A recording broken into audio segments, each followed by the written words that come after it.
اور سر drop scene of القیامہ میں سے ایک ڈراپ سین ایک اس پیغمبر کی ٹریجک سٹوری ہے کہ جس کے نام پہ انسانیت کی تاریخ کا سب سے بڑا شرک ہوا ہے.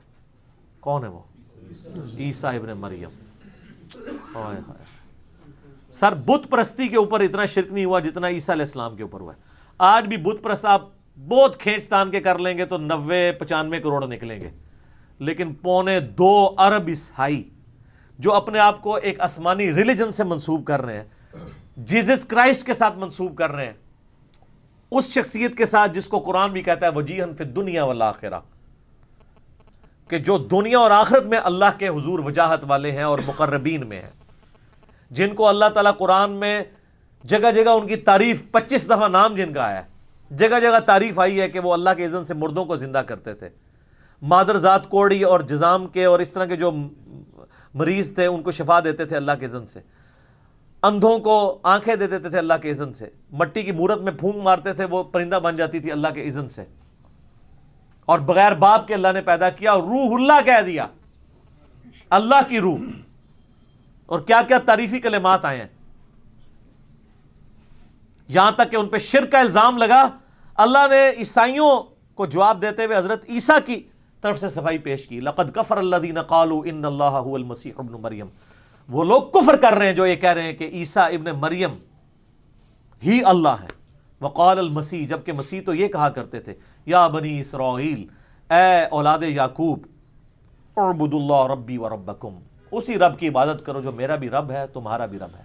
انہ من یشرک باللہ فقد حرم اللہ علیہ الجنہ ومأواہ النار وما للظالمین من انصار. بے شک جو کوئی اللہ کے ساتھ شرک کرے گا اللہ نے ایسے شخص پہ جنت حرام کر دی ہے، اس کا ٹھکانہ دوزخ ہے، وہاں پہ اس کا کوئی مددگار نہیں ہوگا. جیزس کرائسٹ کا یہ خطبہ سورۃ المائدہ کی آیت نمبر 72 میں اللہ تعالیٰ نے حضرت عیسیٰ کی صفائی پیش کر دی ہے. پھر آیت نمبر 73 میں آگے جا کے اللہ فرمایا لقد کفر الذین قالوا ان اللہ هو ثالث ثلاثہ، اللہ تین میں سے ایک ہے، وہ بھی کافر ہیں. یعنی پروٹیسٹنٹ بھی کافر اور کیتھولک بھی کافر. پھر آگے چل کے سورۃ المائدہ کی آیت نمبر 75 میں کہا کہ عیسیٰ اور ان کی ماں کھانا کھایا کرتے تھے. ایسوں کو اپنا مشکل کشا حاجت روا ان کو معبود مانے ہوئے ہو جو نہ اپنے نفع کے مالک ہیں نہ نقصان کے، جبکہ اللہ ہے نفع اور نقصان کا مالک. پھر سورۃ المائدہ کی آیت نمبر 17 میں آیا اگر اللہ ارادہ کرے اللہ کا کوئی کیا بگاڑ لے گا اگر وہ عیسیٰ اس کی ماں اور سب لوگوں کو ہلاک کر دے. اور یہ ہمارے نبی علیہ السلام کے لیے بھی آیا قل ارأیتم ان اہلکنی اللہ ومن معی او رحمنا فمن یجیر الکافرین من عذاب علیم.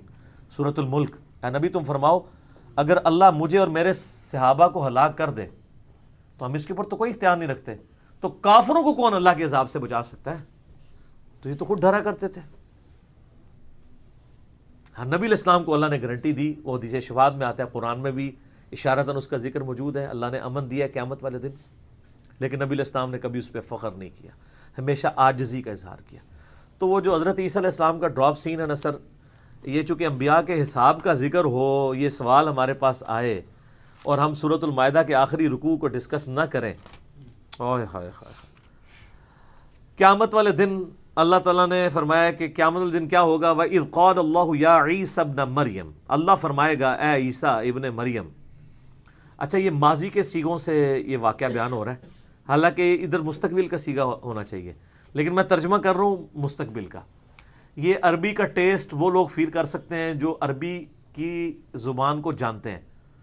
عربی زبان میں خصوصاً قرآن کی ٹرمنالوجی کے اندر جب کسی بات پہ زور دینا ہوتا ہے نا تو اسے ماضی کے سیغے میں ایڈریس کیا جاتا ہے.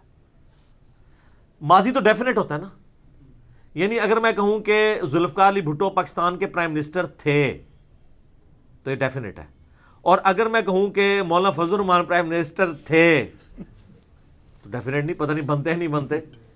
حالانکہ انہوں نے امریکنز کو 2-3 بار ریکویسٹ بھی کیے سانو بھی آزما کے دیکھو. ہاں اچھا مستقبل میں ہو یا نہ ہو، یا ڈاکٹر طاہر القادری صاحب پاکستان کے پرائم منسٹر تھے یا ہوں گے، کوئی نہیں ڈیفینیٹلی کہہ سکتا. قرآن ماضی کے سیغوں میں اس لیے بات کرتا ہے کہ چونکہ یہ ڈیفینیٹ ہے کہ قیامت کا دن ہوگا، عدالت قائم ہوگی، حضرت عیسیٰ کے ساتھ اللہ تبارک و تعالیٰ یہ گفتگو کرے گا، لہذا سمجھو یہ ہو چکا. یہ جس طرح ماضی ڈیفینیٹ ہے نا، اسی طرح یہ بھی ڈیفینیٹ ہے کہ یہ ہو چکا. اب آپ کو سمجھ آئے گی. وَإِذْ قَالَ اللَّهُ يَا عِيسَى ابْنَ مَرْيَمَ، اور یاد کرو جب اللہ کہے گا اے عیسیٰ مریم کے بیٹے، أَأَنْتَ قُلْتَ لِلنَّاسِ اتَّخِذُونِي وَأُمِّيَ إِلَٰهَيْنِ مِن دُونِ اللَّهِ، کیا تو نے لوگوں سے کہا تھا کہ تجھے اور تیری ماں کو اللہ کو چھوڑ کے معبود مان لیں؟ یہ حساب ہو رہا ہے نا، حساب. تو اللہ کو نہیں پتا کہ عیسیٰ نے نہیں کہا ہوا. حضرت عیسیٰ کو چاہیے تھا یا اللہ تو نے تو قرآن میں نازل کر دیا ہوا ہے نا کہ میں تم سے یہی کہتا تھا تیری عبادت کرے. سر اللہ کو کون اتنے کانفیڈنس کے ساتھ جواب دے سکتا ہے؟ یہ آپ کے بابا ہی کہہ دے رہے اسرائیل کو روح کھولی، یا اللہ میں اس وقت تک جنت میں نہیں جاؤں گا جب تک سارے مرید نہ لے جاؤں. مجھے لگتا ہے انہوں نے لے ہی جانے نے، پر کدھر اور. خوف خدا کرے. کیا تو نے کہا تھا؟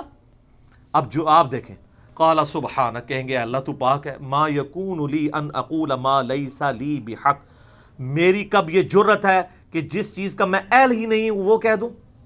ہوئے ہے ان کنت قلتہ، بالفرض اگر میں نے یہ ایسی کوئی بات کی ہوئی ہے، فقد علمتا، تو یا اللہ تجھے تو پتا ہوگا. ہوئے ہے تعلم ما فی نفسی، تو جانتا ہے جو میرے اندر بھی ہے. ولا اعلم ما فی نفسک، اور اے اللہ جو تیرے جی میں ہے وہ میں نہیں جانتا. یعنی مجھے نہیں پتا کہ یہ تو مجھ سے پوچھ رہا ہے اب آگے ہونے والا کیا ہے، میں ڈر گیا ہوں، مجھے نہیں پتا تیرے اندر کیا ہے، تو کیا فیصلہ کرنے والا ہے. یہ کون ہے؟ پیغمبر، عام پیغمبر نہیں، اولو العزم پیغمبر 5، محمد رسول اللہ، ابراہیم، نوح، موسیٰ، عیسیٰ علیہ السلام اجمعین. سورہ شورى نمبر 13. وہ کہہ رہے یا اللہ مجھے نہیں پتا تیرے دل میں کیا ہے، بہرحال میرے دل میں ہے، اگر میرے کہیں دل میں بھی خواہش چھپی تھی نا کہ مجھے لوگ پوچھیں تو تیرے علم میں تو ہوگی. ہوئے انک انت علام الغیوب، بے شک غیب کا علم تو تیرے پاس ہے. آپ کہتے ہیں بابوں کے پاس ہے. حضرت عیسیٰ تو کہہ رہے یا اللہ یہ دل کا حال تو ہی جان سکتا ہے. ما قلت لہم الا ما امرتنی بہ، اللہ میں نے تو صرف ان سے اتنا ہی کہا تھا جو تو نے مجھے حکم دیا تھا، ان اعبدوا اللہ ربی و ربکم، عبادت کرو اس ایک اللہ کی جو تمہارا بھی رب ہے اور میرا بھی رب ہے. وَكُنْتُ عَلَيْهِمْ شَهِيدًا مَا دُمْتُ فِيهِمْ، اور اے اللہ جب تک میں ان میں موجود تھا ان پر گواہ تھا. فَلَمَّا تَوَفَّيْتَنِي، اور جب تو نے مجھے اٹھا لیا، كُنْتَ أَنْتَ الرَّقِيبَ عَلَيْهِمْ، پھر تو ہی ان کو دیکھ رہا تھا. اللہ اکبر. وَأَنْتَ عَلَى كُلِّ شَيْءٍ شَهِيدٌ، اور تو ہر چیز کے اوپر گواہ ہے. إِن تُعَذِّبْهُمْ فَإِنَّهُمْ عِبَادُكَ، اب اگر تو انہیں عذاب دے دے تو تیرے بندے ہیں. وَإِن تَغْفِرْ لَهُمْ فَإِنَّكَ أَنْتَ الْعَزِيزُ الْحَكِيمُ، اور اگر تو ان کو معاف ہی کر دے تو یا اللہ تو غالب ہے، حکمت والا، تجھے کون پوچھ سکتا ہے، تو معاف بھی کر دے. نا، شرک کی کوئی معافی نہیں. جواب سنیں اللہ کا. قال اللہ ھذا یوم ینفع الصادقین صدقہم، یہ آگے بھی آیات چلتی ہے. آج وہ دن ہے سچوں کو صرف سچا عقیدہ فائدہ دے گا، کوئی سفارش قبول نہیں ہوگی. سر یہ ہے عیسیٰ ابن مریم. اب آپ اپنے بابوں کو دیکھیں اور اس اتنے وجاہت والے پیغمبر کو دیکھیں.